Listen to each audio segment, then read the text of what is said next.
In your homework, you have a problem that looks just like the one you see on the screen, where we're given a parallelogram and we're asked to solve for several values. In this video, I'm going to be working out the even problems, 8, 10, 12, and 14, using the properties we discussed in class. Question number 8 asks us to solve for CD, which is the bottom of the parallelogram here.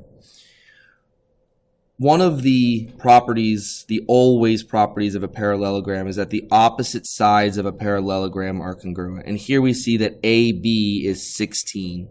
So by rule for question number 8, we can say that CD is equal to 16 because opposite sides are congruent. And notice how I'm writing out why I know that.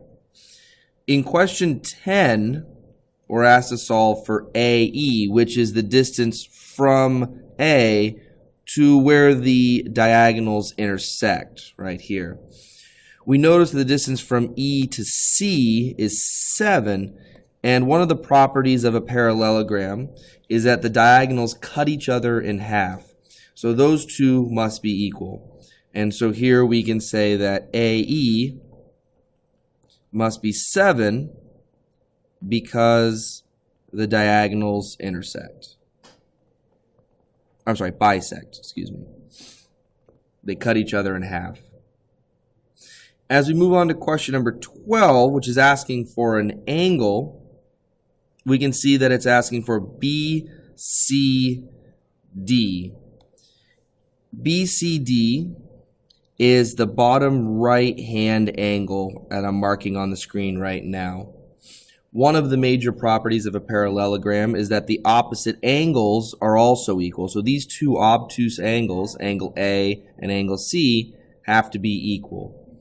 So angle C must be 120 degrees. So we can write angle BCD is 120 because opposite angles are congruent.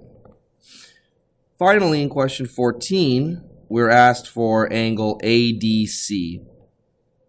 Angle ADC is the bottom corner here, the bottom left-hand corner. And while there is a 43-degree angle there, that 43-degree angle is not the entire angle. We're going to use the fact that consecutive angles of a parallelogram are supposed to add up to 180 degrees. So if angle A is 120, then angle D has to be whatever value makes the two add up to 180.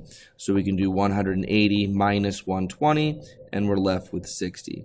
So we can say the measure of angle ADC is 60 degrees because consecutive angles add up to 180 degrees. So on your homework, make sure you give a brief reason for each of your answers.